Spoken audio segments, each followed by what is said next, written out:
You may see that I would be using the terminologies like PhD and research as if they are interchangeably used, though there is a significant difference between the PhD and the research.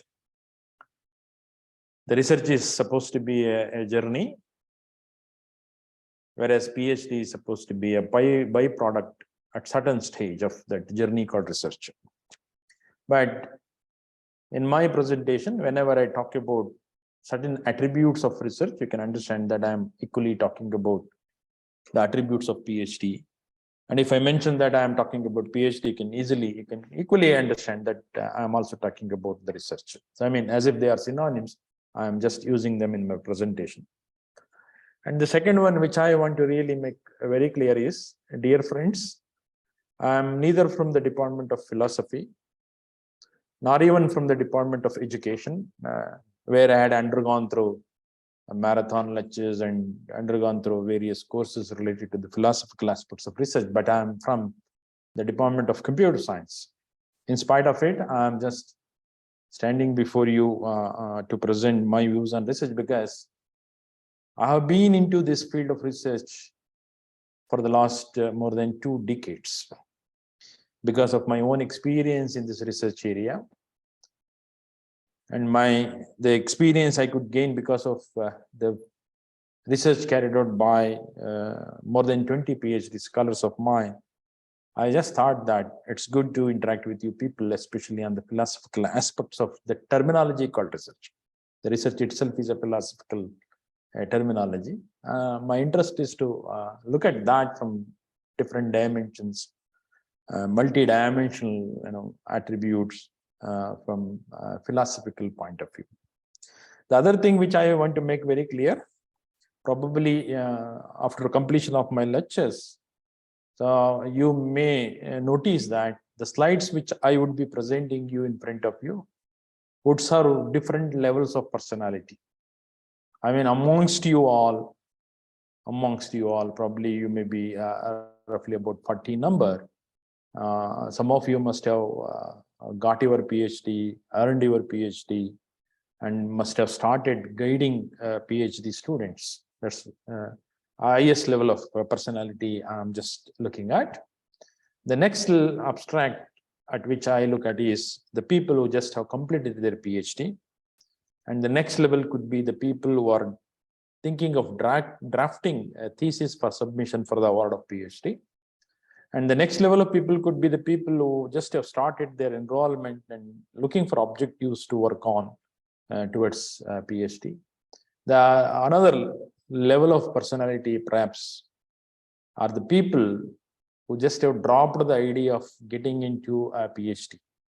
I mean, I don't want to do PhD, but still, dear friends, irrespective of your level of maturity in the areas of research, I'm sure that the slides that I would be presenting, the content I would be, discussing upon, would, I am sure, serve everybody's purpose. Everybody's purpose. So with this, let me move on to defining what is called research.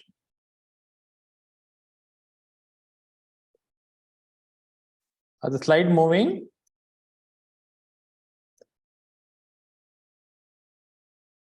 What is called research? So probably, if I just present this in my own style, I love to split up this term into 2 terms. You notice there that there is a term called RE, followed by a term called search. If you want to have a better understanding of this term called research, I would rather appreciate you understand clearly what is called search. Search is nothing but a process of finding out something of my interest. Search is a process of finding out or figuring out where it is existing, right? What is existing? I have got some object of my interest. I'm looking for my pen. I want to put my signature on a document. Then I go in search of my pen, and finding out or fixing out or figuring out where exactly that is available, something of my interest, is what is called a search. I mean, before you begin search, you have to make two things very clear. Number one, what I am looking for, what object I am looking at. And number two, where I have to look for. Where is the location? Where is the physical space? I have to search for it, right? Unless I make this a space where I have to deploy a searching, very clear, it is indeed impossible to be successful in searching. So because search could be a successful search could be an unsuccessful search.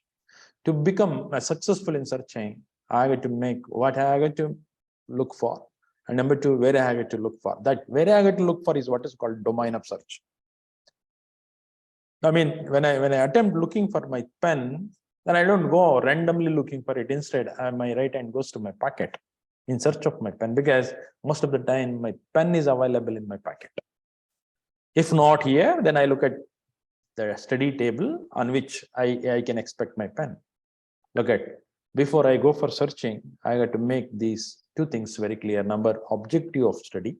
In your case of research, you got to make what is your objective, what I have to look for. And number two, what is the domain, the scope of that research. So then research is, it's not one-time search. I got to search again, right? I got to redo the search second time. Why should I do the second time search? Because my job is not to end up being successful in finding out it once, but I want to be an experienced personality.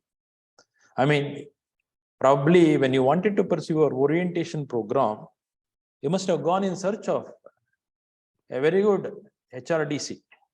Then ultimately you could successfully locate what is called HRDC of Mysore University.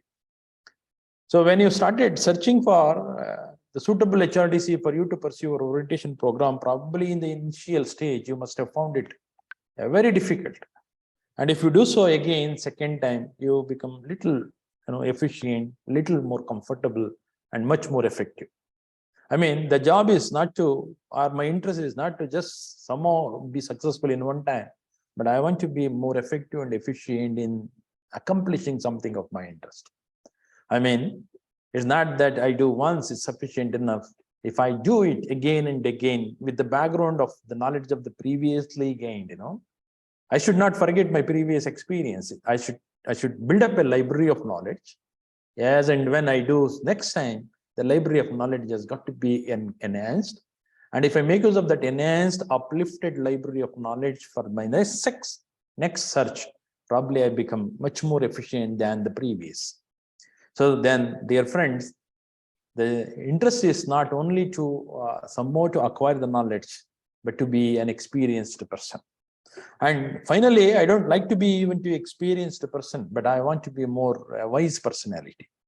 In order to be a wise, then I have to do things not one time, but multiple times again and again. And such a process of doing search again and again is what is called as research. Search again is what is called search again. I mean, if you want to define what is research in a single phrase, then you can simply say that it is a search again process. Probably had I interacted with you with an open classroom for about 2 to 3 minutes, waiting for your responses. I'm sorry that I cannot keep my online classes open to all of you to speak simultaneously. Had this class been conducted in a four-wall, like a very physical classroom, perhaps I should have interacted with you with a couple of more questions. Then probably you must have defined the research as some process of investigation. Somebody must have ended up saying that it is looking for a new knowledge. Somebody must have said that looking for a new way of solving a problem. It is a problem solving component, etc., etc. Probably you imagine any definition of your interest, and the definition obviously is correct, but may not be sufficient to clearly explain what is called research. That is the strength of the terminology called research.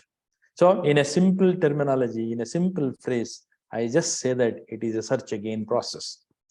So in this search again process, my interest is to define clearly what is called my objective, and then where I get to search for, that the domain of that. Look here. Here is a slide for you. Probably you must have seen this image somewhere in the news magazines. If you are seeing it first time now, it is a search for you. Had you seen this already in some other magazine or in some other presentation, probably, then I say it is a re-see for you. Second time seeing, third time seeing, and so on. Now, I appreciate you just quickly respond to my question by unmuting your audio and suddenly mute your audio after answering. What part of the image has really caught hold of you the moment this got displayed in front of you? Ear. Ear? Lady. Lady, sir. Girl. Okay, Girl. fine. The lady. The Please, lady. every one of you answer only once. The word Every one of you, please answer only one. multiple persons are identifying over there, sir. Please answer with a very precisely in a single term. My question is on what component has really caught you suddenly? First The illusion. item I'm talking about. First Picture, item. sir.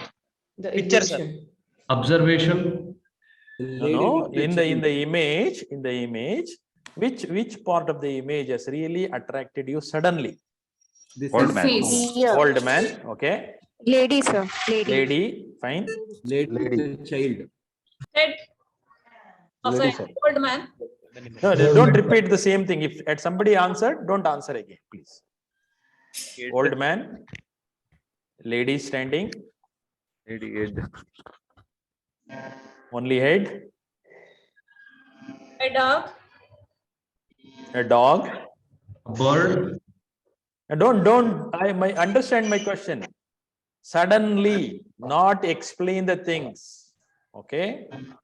When you continue looking at this picture, probably you will come to know the different components of the image. Color. Right? When you had seen that first time, very first, suddenly, which component caught you? And now I appreciate you continue looking at it with a great patience. Then probably you will have a chance to dig out more details. Please understand. If you continue doing so, if you continue looking at with a great patience, please, those who are with a background noise, better you unmute your audio. Those who have got some background noise, if some people are talking, if television is on, please unmute. You need not respond to my question at all, please. See, if you are allowed to look at this picture continuously, then you will have a chance to dig out more and more knowledge on this, even finer details on this, right? I'll come to that little later. Now, suddenly what caught you? Suddenly. Old lady and old. A old couple. Yeah, old couple. A was. Pardon? A was. Okay, a flower wash. Fine then. Let's move on. Now I'll come to that later. Musicians are there. A old lady and a girl. Old lady. Old lady's face and a girl's face. Probably you have seen this earlier, Yes, right? yes, sir. Yeah, those who have seen earlier, don't use your experience. My question is on what part of this image caught you very suddenly? Then you have got to imagine your first time looking. Young lady for somebody, right? Yeah. Young lady, sir. Correct. So probably I said in the beginning, search is something, a process of looking for something of my interest. Then probably the professor who answered that it is young lady, so it seems that the young lady was his interest to look for, right?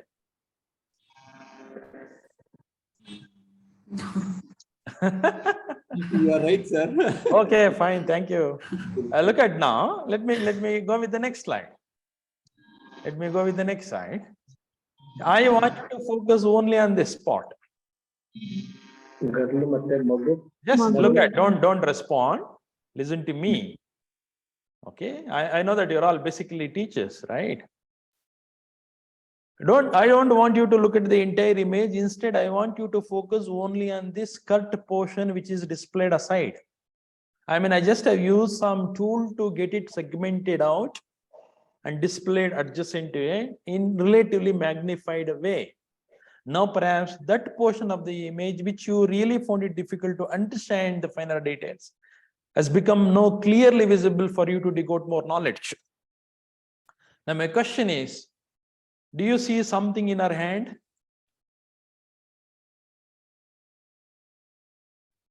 There's a baby. No, do you see something in her hand? Yes. Yes, sir. Yes.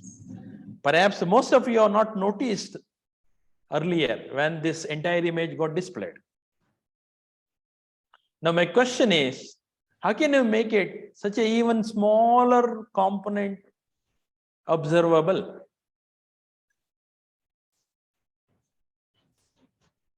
That's when you Concentrating focus. observation. Yeah, because you got a focused attention. And not only that, you are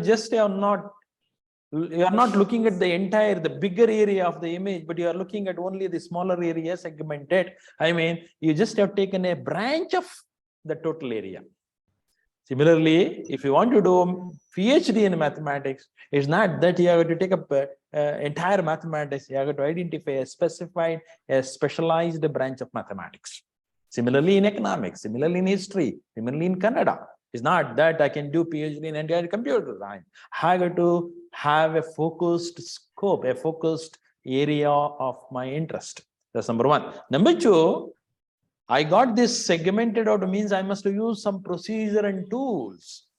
And which are the tools to be adopted, which is the procedure to be followed up to accomplish my job. Look, when I really find it very difficult to read the characters with my bare eyes, I'll go with a spectacle. Spectacle is a tool which makes me more effective, which makes me successful. I mean, the moment you have got your research objectives defined and also scope identified, then you have to clearly identify what is the tool to be used and what are the procedures to be followed up and which area of research I have to explore, right? Once you are fixed up, then you have to ask questions. You have to ask questions yourself and then go on answering those questions. Now, my question is, what is supposed to be in our hand?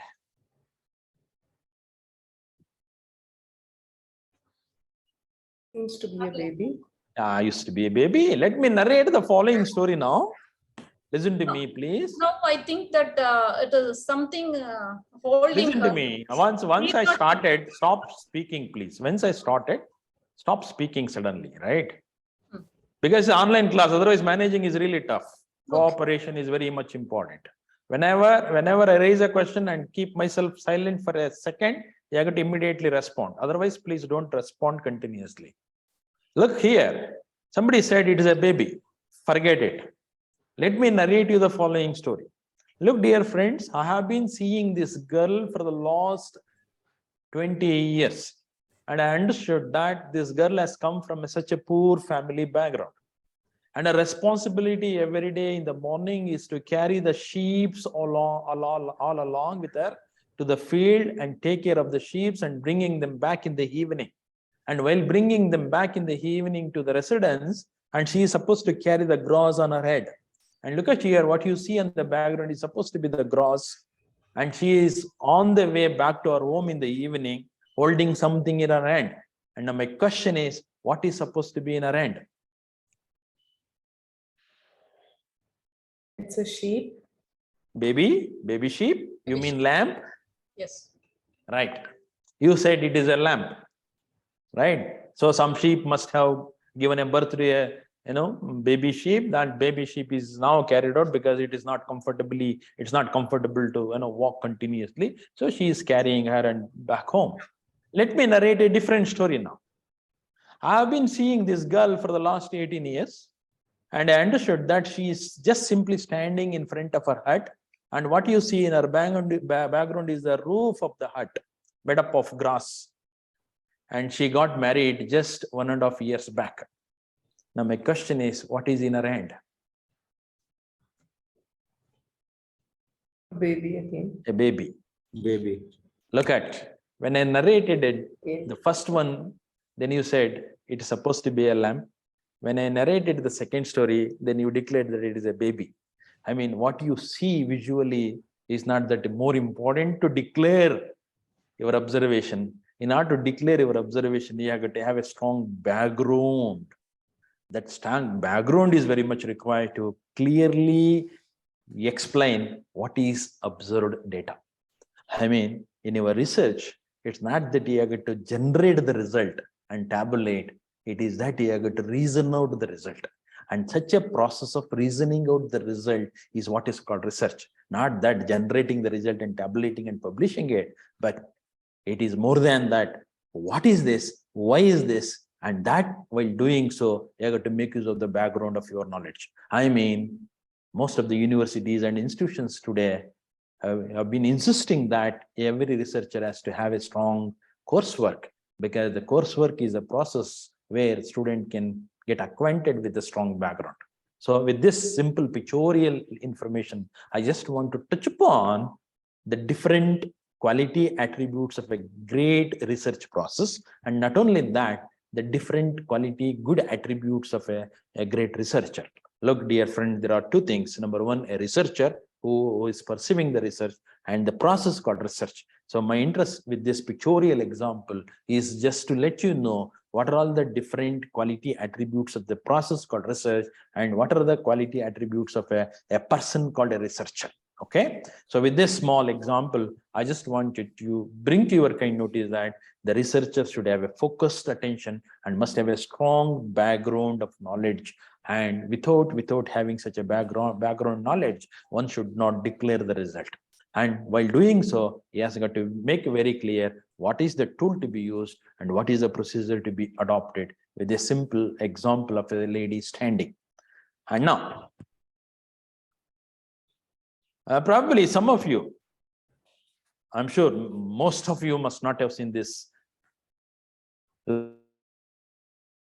adjacent. What are you seeing? Old Pardon? Old man. Old man. An old man. Standing or sitting? Standing with cap. Standing. Answer only my question. Standing or sitting? Standing. Standing.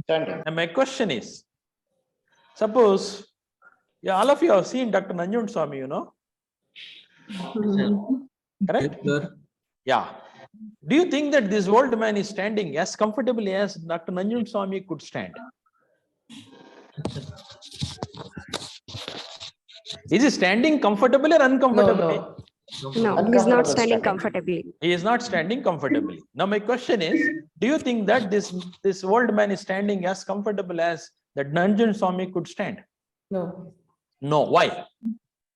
because he's pretty old. Because he is Backbone pretty is- old. Because he is pretty old. Then you are indirectly answered that Dr. Nanjun Swami is not old, right? Yeah. Look at, please, though it looks to be a funny way of presenting, but my interest is just to let you know that had I asked you directly, do you consider Nanjun Swami as not old or young? Perhaps you must have hesitated answering. On the other hand, I posed the same question in a different style by displaying this old man uncomfortably standing and asking you a question. Do you think that this man is standing as comfortably as Dr. Nanjun Swami? Then you said no. Why? The answer is pretty old. Then you accepted that Nanjun Swami is not old.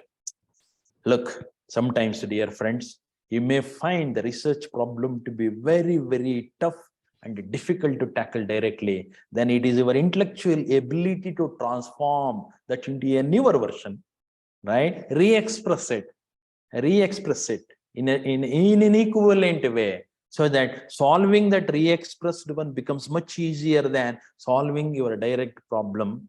And finding a solution for the re-expressed one would help you indirectly finding the solution for the original problem. And that is what is the intellectual ability of a researcher. A researcher should have a strong ability to re-express the problem. I mean, given is a problem, you have got to diversify your thinking, right? Given is a problem, you have got to think possible equivalent problems, so that finding solution for one of them would help you in finding the solution for the other one. For example, imagine that I have a 1 meter iron rod of diameter 3 inches. Imagine I have an iron rod of 1 meter length, of thickness of 3 inch diameter. Then I have got to bend it in the middle. When I attempt bending it, probably I go fail. It's not that easy to bend it. Then how do I bend it? Then I just, wherever the point I have to bend it, I just eat it up. The moment I eat it up, the raw, hard material becomes a soft material. The moment it becomes soft, then I can bend it. The moment it is bent, I cool it back so that it comes to original. Now, if I look at the iron rod now is bent. I am successful.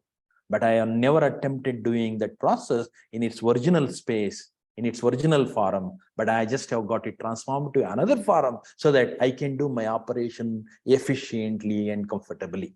And that is supposed to be the intellectual ability of a researcher. Hope you understood why I just have displayed this image. Now, if I again ask you a question, why is uncomfortably standing? All of you maybe may end up answering that he is pretty old, sir. He may have some knee problem, and he may have some orthopedic related issues, or he may have some weight on his head, something you conventionally, right? But I want you to unconventionally think. Look, when I had interacted with my recent research scholars intentionally with this picture, one of my research scholars answered the following: sir, just before presenting this old man picture, you just say that what really matters is a background. What really matters is a strong background. And before you presenting this, he had a presentation on that old young lady standing. Look, dear sir, in the picture, I see a young lady standing in front of an old man. Even I being young, not scared, I being even I being young man, really scared of standing in front of a young lady. Can we expect the old man to stand comfortably well in front of a young lady? Are you understanding? Are you understanding me? Yes, sir. I mean, one of my young research scholars said that, look, sir, even I scared of standing in front of a young lady. How can I expect this old man to be comfortably standing in front of the young lady? Look at the scene. In the scene, young lady is standing in front of the old man. How do we say that he is so dare enough? Though it looks to be a funny way of answering, the conventional teacher must have got angry against that boy, but I said, I appreciate you a lot because he could think differently than others. The researcher has to think differently than others. Researcher should not think conventional way. Researcher should not think the way in which others are thinking. If I want to do something good, contribute something novel, if I want to come out with some original idea, I get to think in my own style. As long as I am individual, as long as I make myself unique, I must think uniquely. And that ability is what is called diversification of thinking. The researcher should be strong at diversification of thought. That is a very important attribute of a good researcher. I mean, suppose I just I imagine that myself holding a cup of water, where cup is made up of glass material, and due to some reason I just drop it. The moment it falls down, the cup made up of glass material gets broken down into many pieces. And where does the water go? Do you think that water will flow in a single direction? No, the water gets spread across in all dimensions. Similarly, the moment a research topic is given to the brain of a researcher should not think in one direction. Researcher should think in all possible multi-dimension. And that is what is called ability to diversify thinking. And that diversification of thought is supposed to be one of the great quality attribute of a good researcher. So then, look, you may see several faces in this picture. Here is interesting. What is this? Somebody already said it is a dog, dog sleeping on the door, on a road. Yeah. It seems to be that dog is sleeping. Any other interpretation, please? Lady. Any other interpretation? Could be a fox as well. No, other than animals, animal, another animal sleeping on the road. It looks like a hand of the old Pardon? person. Hand of the old Hand person. of that old man, right? Yes. It looks like an hand of the old man. Perhaps this is the head of the man, and this is the left hand, and this is the chest part of the old man, and this is supposed to be the right hand that he is holding like this, right? Now, let me just give you the following story. If I tell you that, look, dear friends, I could capture this picture when I was in United States of America. I went to America last year, and I could capture this picture.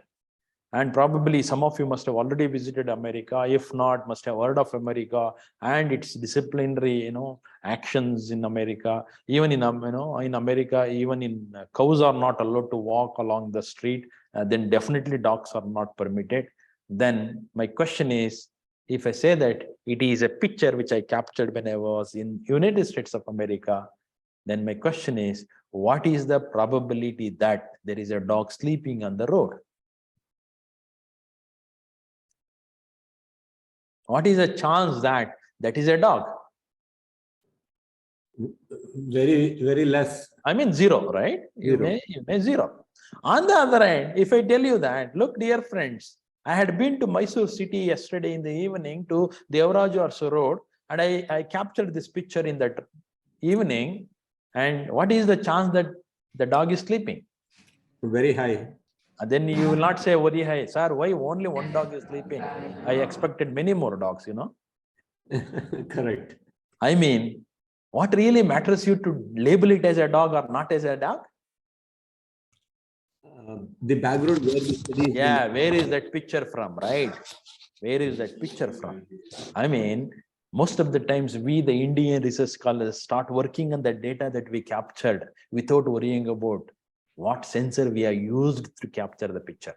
What is the attributes, parameters of that sensors which helped us in capturing the picture. We just go on working on the data without even understanding that who has given us the data. We meet with the people, we collect the data, work on the data, but without taking into account the attributes of the people, the qualities of the people, the maturity of the people who have given you the data. Unfortunate that. I mean, what really matters sometimes is not the data alone, it is the source of the data. If I tell you that, look, this is a statement given by Harish Chandra, probably all of you must have heard of Harish Chandra, who is known for always speaking truth, If I say that this is a statement given by Harish Chandra, you accept that it is a truth. But on the other hand, if the same statement, if I say that it is given by Nakshatrika, then you accept that it is always a lie, right? I mean, the statement is not that important. Who has given the statement is more important sometimes. That's what I call it, is a source of data. Look, dear friends, in addition to source of data, we are going to look at the secondary data also. So as long as I am talking, look, in my office, I am seated alone and talking continuously. Please listen to me now carefully that I am telling you that in my office, I am alone seated and talking continuously for the last roughly about 30 to 35 minutes. If somebody looks at me talking with this setup of computers and this Wi-Fi network and connected online to you people and looking your photos here displaying, he understands that I am an invited speaker. On the other hand, if the same person looks at me alone talking without computing setup, without you online, me getting into, logged into the system, but myself alone simply sitting and talking continuously, then he will have a different opinion on me. He will not treat me as a resource person. Myself, my qualification, my content, my talking, everything is same, except you are associated with me in this environment. And the other case, you are not associated with me. I am alone talking. Look, both scenario will help him labeling into different one. One, I am considered to be a resource person, invited person to present some thoughts on research topic. And the second time, he will make an arrangement to take me into a good hospital, right? Look, then what really matters is association. You may see me next time because you have seen me over video. You must have understood who is Dr. Guru. Probably you may see me in the Manasagangotri campus, myself walking along with my research scholars, then myself will be treated to be a supervisor. If somebody sees me, sees myself walking with my mother in the evening in front of my residence, myself is considered to be the son of. If myself is seen along with my kids, I am considered to be the father. If I am seen in front of a railway station, I'm considered to be the passenger. If I am seen on lay down on a bed in a hospital, I am considered to be a patient. Look, what really matters is not myself, my appearance, my dress, my qualification, but what really matters is my association. Secondary, what comes along, right? Most of the times, the result that you got could be better reasoned out, not because of that result alone, but because of what is coming along. You have to look at very carefully what is that secondary information, right? In addition to the primary data. The primary data could be better labeled, can be better expressed with the parameters of the secondary data getting generated. So this is what I just wanted to touch upon with this pictorial example, different aspects of analyzing the results and so on, right? So there are many other components which I wanted to explain, but let's say move on to the next slide. So when I presented you very first time, you said what you see is a old couple, and if you continuously look at it, you will see a man holding his hat on the top, and there's a man playing guitar, and there is a flower pot, and then now my question is, forget about all this. My question is, when you look at this old couple, when you look at this old couple, do you think that this old couple is loving each other or hating each other? Loving each other. Madam, I don't want your experience. Don't relate your experience. Hating each other. That's also your experience. I mean, if you, let me just, I'm telling you, don't relate your experience or don't carry anything in your mind. If you want to decide and answer something, you have to have some justification. Without justification, your answer cannot be acceptable. While justifying your answer, if you want to make your answer extraordinarily acceptable, you have to give an extraordinary justification. I mean, while giving extraordinary justification, you should not have any prejudice. Look, a researcher should not be prejudiced. That's another attribute. And while giving justification, you have to look at only that research experiment, the data that you gathered, and you should feel that you are completely isolated from the society. You should not carry either a bad opinion or a good opinion on the society or any surrounding, but you have to focus your attention because of your experimentation. I mean, people love each other, you have to generate some justification from this picture only. And if you want to claim that the world couple is hating each other, you have to generate certain justification from the picture itself, right? Probably, I say that old lady is not happy about this old person because look here is in his ear, there is a photo of a young lady, and he carries the photo of a young lady. Because he carries a photo of a young lady, but not this old woman, obviously that old woman is unhappy about this old man. And because he is looking at him with such a angriness, he is trying to convince her by hugging her. Look at his left hand. He is trying to hug her. And he is trying to convince. This is how you have to justify. This is only a pictorial example. My interest is not to canvas that these are old, hating each other or loving each other. But my interest is just to let you know that, look, when you want to justify something, that justification should be independent of prejudice. There shall not be any prejudice while generating the results or canvassing your results outcome. And that's number two. When you start your research, you have to ask questions. Like I asked myself, whether they love each other, whether they hate each other. I mean, raise questions, several, many, and start answering the questions. While answering the questions, look towards or guess towards possible solutions. And such a matured guess towards possible solution with the background of your education is what is called hypothesis. Hope you understand? In research, you have got to hypothesize. Before you begin attempting solving your problem, you have got to guess towards the solution. But while guessing towards the solution, don't make random guess. Instead, you make a guess with the background of education. And such an educated guess is what is called hypothesis. I mean, hypothesis is nothing other than an educated guess. But guess should not be random. So this is what I just wanted to make very clear with this pictorial example. Now, I just have taken up this intentionally, and already one of you or some of you have made it very clear that, sir, this is not a picture of only old lady, not even a picture of a young girl, but it is a composition of both. And probably you see a part of the picture is of a young lady. Look at young girl. Here is the eye part, this is the nose part, this is the beard part, this is the ear of that, and this is the neck of that. On the other hand, if you want to see it as an old lady, see this is the mouth, this is the nose, this is the eye, and this is the forehead of the old lady. This is the nose of the old lady. This is the mouth, this is the beard of the old lady. I mean, look, if I see old lady, then I see young lady equally. If I see young lady, I see old lady equally. On the other hand, I cannot see only old by erasing the young part. I cannot see only young by erasing the old part. Here, neither young can exist nor old can exist without the other. Both are required for mutual presence existence. That's what is called composition.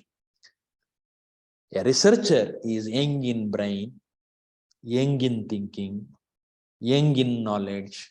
On the other hand, supervisor is old in thinking, old in knowledge, right? Researcher is so dynamic, supervisor may not be so dynamic.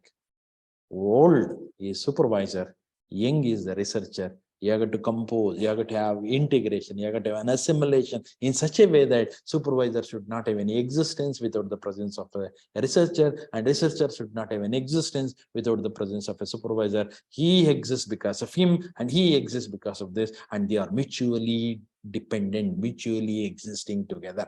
And that's what's supposed to be the great relationship between a student and a research supervisor. If such a relationship could be established, perhaps you can contribute a lot to the society in the form of your research outcome. There shall not be any diverse, at least for 3 to 4 years. That is what I wanted to tell you with this pictorial example, that supervisors should not get separated, and students should not feel that he is independent. They are mutually dependent to each other. So probably now, these are the couple of interesting attributes which I just touched upon. In the left side, you see 8 important components which I just have narrated: tool, procedure, scope, objective of study, assumption. You have to somewhere assume. You cannot start from the everything from the scratch. Somebody has stopped at this, then you continue the research. You have to assume at certain level and generate the hypothesis, continue expanding it further. And contextual data, that's what I'm talking about, secondary data, contextual, what comes along, and source of data. These are some of the important things which you have got to remember as attributes of the research process. On the other hand, what you see on the right side, diversity of thought, focused mind, background knowledge, patience, subconscious. I mean, for a good researcher, even while sleeping, the problem should be in a subconscious, should be always active. So systematic in approach, committed, must be ambitious. These are all the great attributes of a good researcher. Okay. Now my question is, so far I have spent about 45 minutes explaining various components of both, research process and researcher. For the last 45 minutes, my question is, were you active or passive? Active. Creative impact. No, my question, creative. Don't lie, please. Be frank. Okay. What were you doing for the last 45 minutes? Yeah, what were you doing for the last 45 minutes? Observing and interpreting. Observing and interpreting. Fine. Number 2. Then Thinking. thinking. Next. We were getting different perspectives. Looking at it from different. Next. Rational Focus. thinking, on different objectives. Correct. Next. Did you find something useful and you learned some new dimension to the research topic?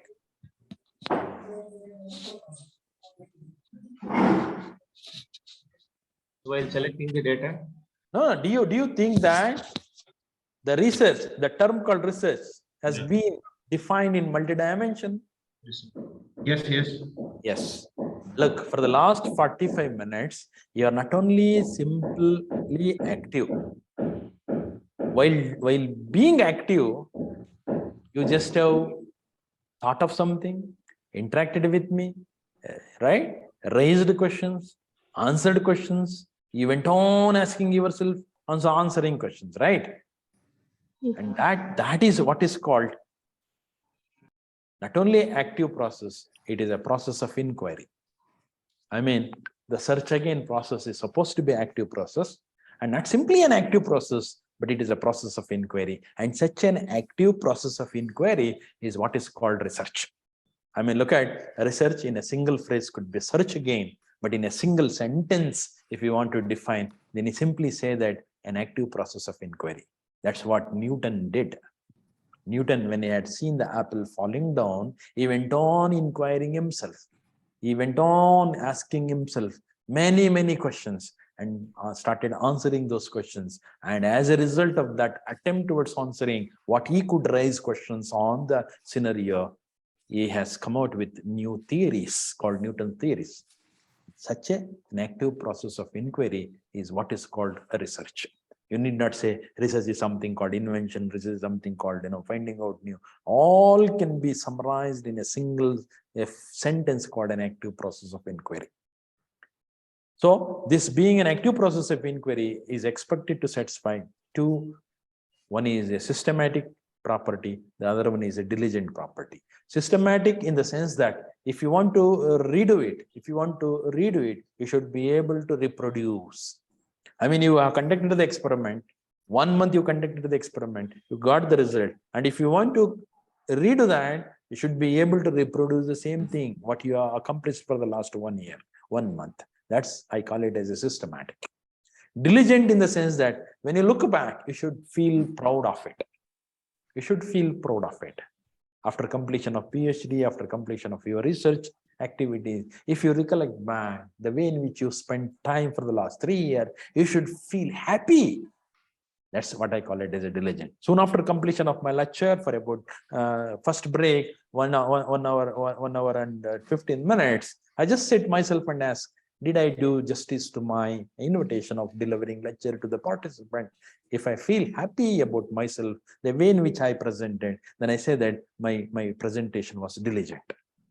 Every teacher, in every 1 hour, while walking out of a classroom, you must feel you are diligent, Then I say that you did a wonderful teaching for your students.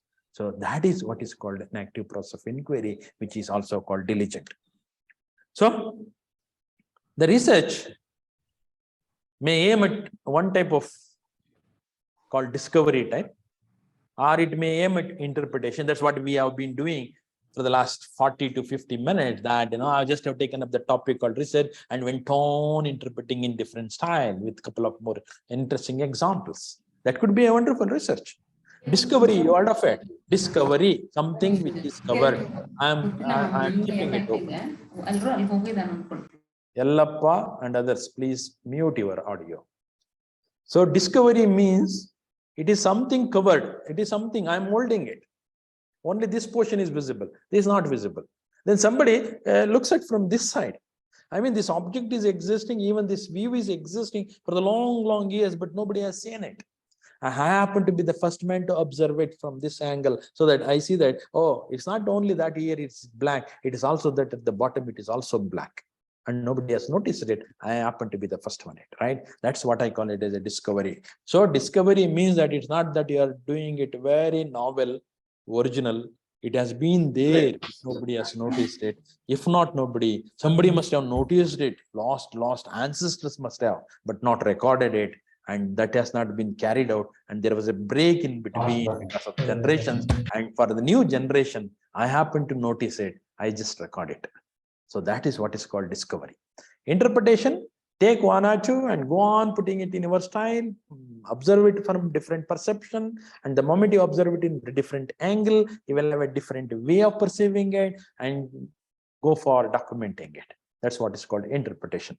Revising fact, I have carefully avoided a research aim at invention and all, because I don't believe, because I being a mathematician, there is nothing like a completely invented, because everything is existing in the nature.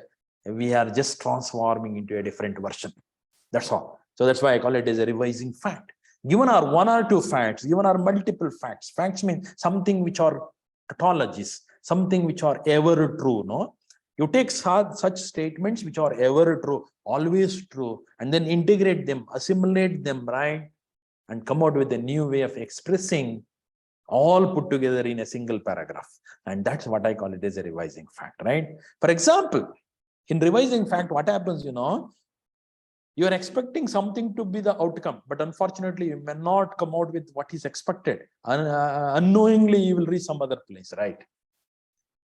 It's exactly like somebody, you know, jumps into a swimming pool in one corner looking for something, and then while in search of it, he may get up from the different corner of the swimming pool.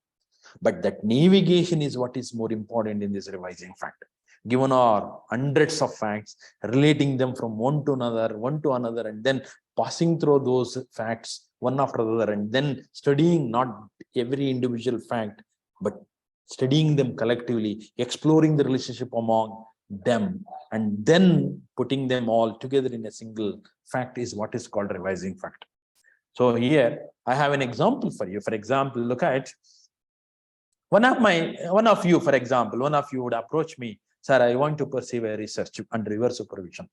Then I say, fine, I'm looking for a candidate. Look, dear friend, I have some problem in my mind. I want to make a study of people, especially the women who are staying in nearby campus called Saraswatipuram. Look, I am put up in Manasagangotri campus. I'm a professor here. There is a adjacent area of Mysore called Saraswatipuram. My interest is to make study on women class, especially the married woman. Then I just put you on a problem. Look, go to everybody's residence there in Saraswatipuram. Let's assume that there are about 1,000 residences and there are 1,000 married women in each residence. Go and meet with the married woman and find out whether that lady is happy or unhappy. I just want to do some research on that happiness of a married woman in Saraswatipuram of Mysore city. Please, can you help me out? Then you will go for data collection. Then that professor, that assistant professor will go to each residence in Saraswatipuram and taps up a door. A lady opens it up, suddenly asks her a question, Madam, are you happy or unhappy? Situation will be different, but imagine that the research scholar will go for collecting the data, taps up a door, and the lady opens up. Then, are you married, madam? Yes, I'm married woman. Then, are you happy, madam? He collects the data and comes to me in the evening telling that, sir, I got a wonderful, what is that wonderful one you got? Then he says that every married woman is unhappy, sir. Why? Why? Sir, maybe because they are all married, so that's why they are unhappy. I want to publish a paper, sir, in the news article. What do you want to publish? Then the research scholar say that every married woman is unhappy, sir. Then I say, no, don't do that. What is the guarantee that marriage makes them unhappy? What is the guarantee that unmarried girls are not unhappy in Saraswatipuram? You cannot write a paper entitled "A Married Women Are All Unhappy." Because look at here, supervisor has a responsibility of what? Not publishing something wrong. Research scholar is always dynamic. Research scholar is always in a hurry. Research scholar is always, towards completion of the work. But the supervisor, look, something goes fine, then it is a responsibility of a research scholar. But if something goes wrong, it is not the responsibility of the research scholar, but the responsibility of the supervisor. That's why I am little careful, and then block him not to publish any news article tomorrow in the news, newspapers. Instead, I'll ask him to go back second day again to each of those married women with a second question. What is that second question? Why are you unhappy? In the first day, you just have interacted with them. Are you happy or unhappy? Now my question, why are you unhappy? Go and collect the data. Then that participant, that research scholar will go and meet with every woman, asking her a question, why are you unhappy, madam? Yesterday you said you are unhappy. Then every married woman said that because of the marriage, because of the marriage, because of the marriage. Then he comes back with an angry face. Sir, yesterday only I told you, because of the marriage they were unhappy, but you did not allow me to write a paper on that. You really wasted one day of my life. Look at, this is a quarrel between the supervisor and the research scholar. That should happen. Then I say, Fine, I understood that because of the marriage, they are unhappy. Fine. Then what is your title now? He says that marriage makes woman unhappy. Then I ask him, no, sorry. You go back again to the Saraswatipuram. Please try to identify a bachelor young girl and interact with them. Collect the data. Again, this is scholar, though he is not that happy going back and following my words because I am a supervisor. No, he has to follow it. He will go back to the Saraswatipuram, meeting with not the married woman, but the young girls who are bachelor, asking. Now, my question to you all is, do you think that he will go with one question, happy or unhappy? Or do you think that he will go with two questions? In addition to that, why are you happy or unhappy?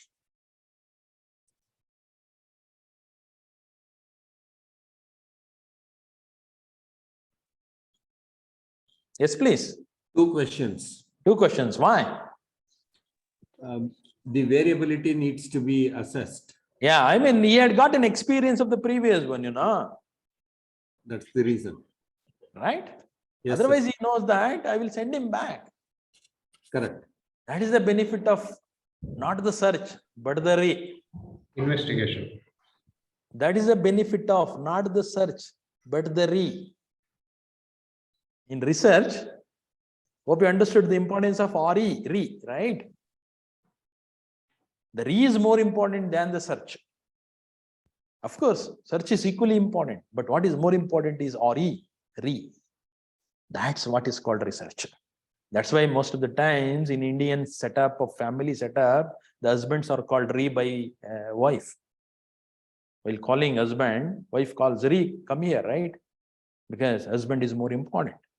Of course, sometimes husband also calls wife re also, equally important, right?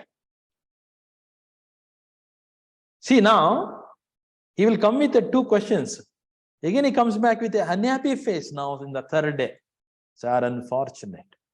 What did you find? Even girls are also unhappy, sir. Why? Sir, I know that otherwise he will send me back. I also interacted with them. Why? Then every girl said that they are unhappy because they are unable to get a good guy to get married.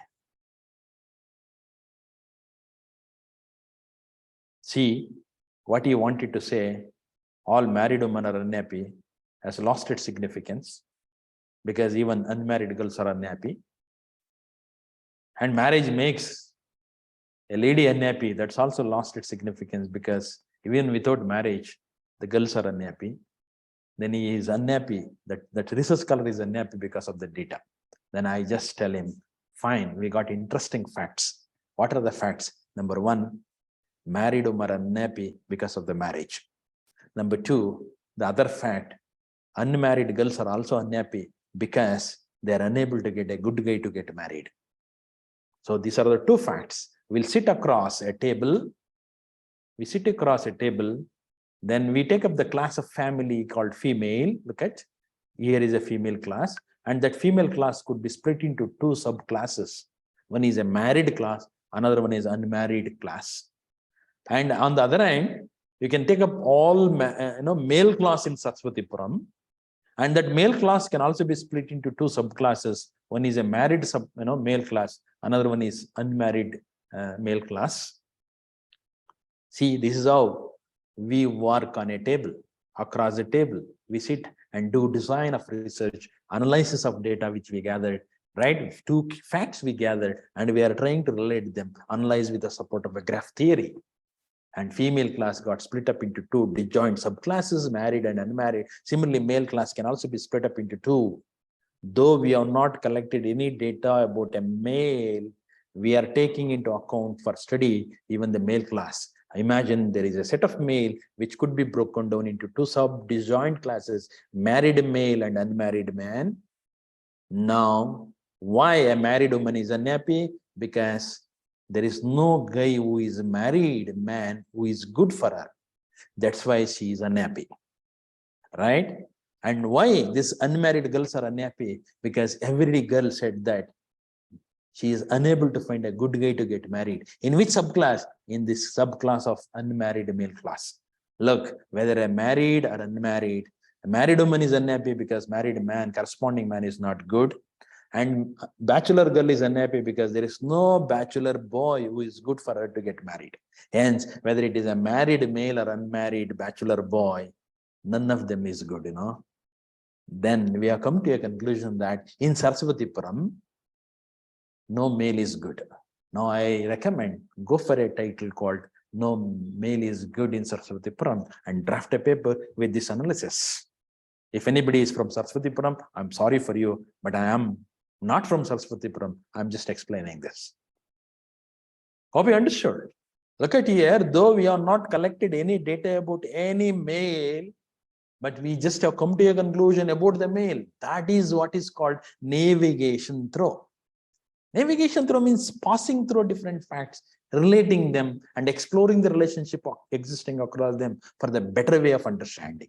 It is just a funny example to keep you all alert and understand the significance of what is called a revising facts type of research. Okay.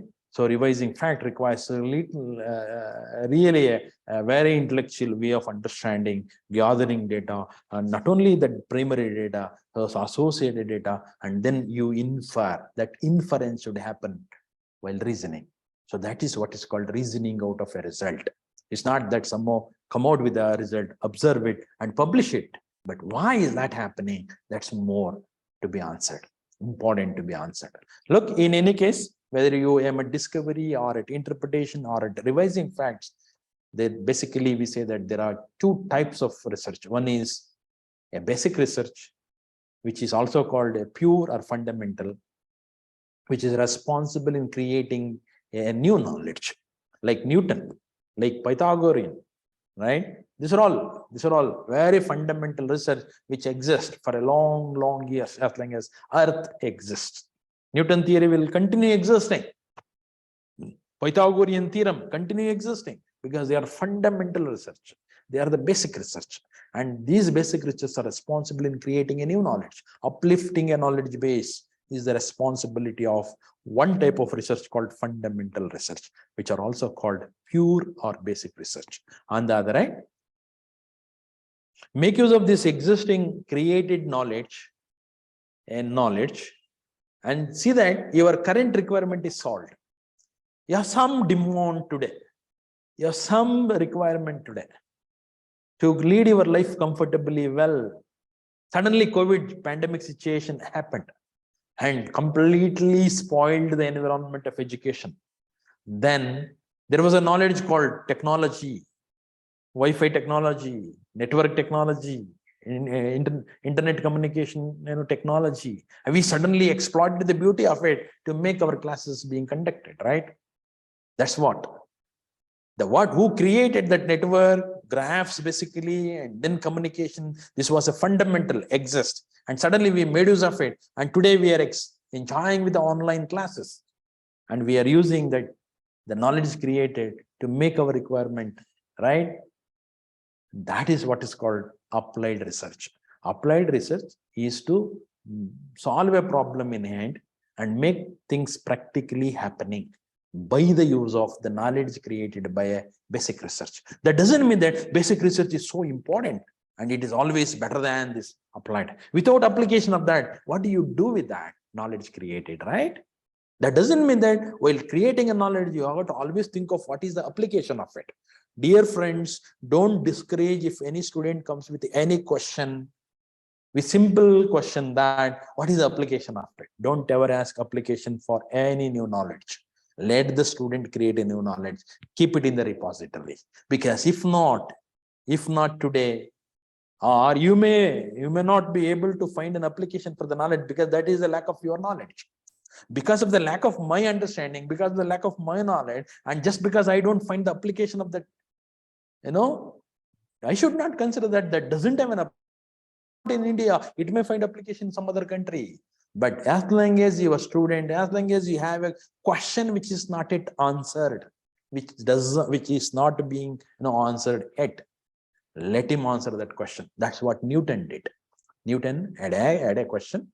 He never imagined about application, went on answering, come out with a new theory. And today we cannot think of any physics without theory of Newton's. That's what.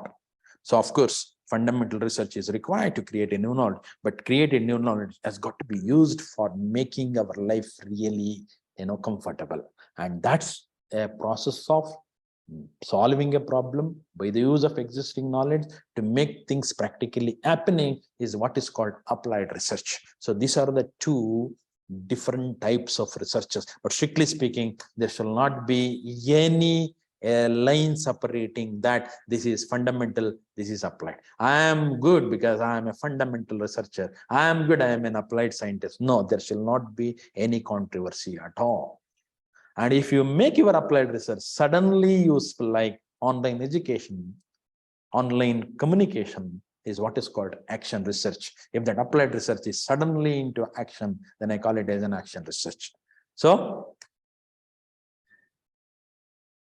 research, basically a pure applied, pure concentrates on asking and answering questions without worrying about application, whereas applied research asks and answers the needs today demand, and asking and answering question called basic research advances the knowledge base, whereas applied research makes use of the advanced knowledge. That doesn't mean that this is superior and this is inferior, right? This is not that superior. But sometimes in the case of Archimedes, though he was given a applied research topic, though he wanted to solve a problem of the king, but at the time of solving it, it has created sometimes a new theoretical framework. I mean, sometimes your applied research may create some insight into a new theoretical framework, and Archimedes later came out with a theory of density, Initially, Archimedes' problem was an applied problem, and later on, he has come out with a theory of density called a fundamental research. This is how these two called fundamental research and applied research go hand in hand, supporting mutually one another. So it creates some problems for the fundamental researcher. They introduce a knowledge and that will be used by this, and so on and so forth. So at least in the minds of researcher, there shall not be any controversy. There shall not be any separation line, between the pure and applied. Both are really important. Dear friends, let's stop here for a break and continue from 11:45. Thank you one and all. Let's stop at this junction now. Thank you, sir. Thank you. Thank you, sir. Thank you. Thank you, sir. Thank you, sir. Thank you, sir. Thank you, sir. Thank you. Thank you, sir.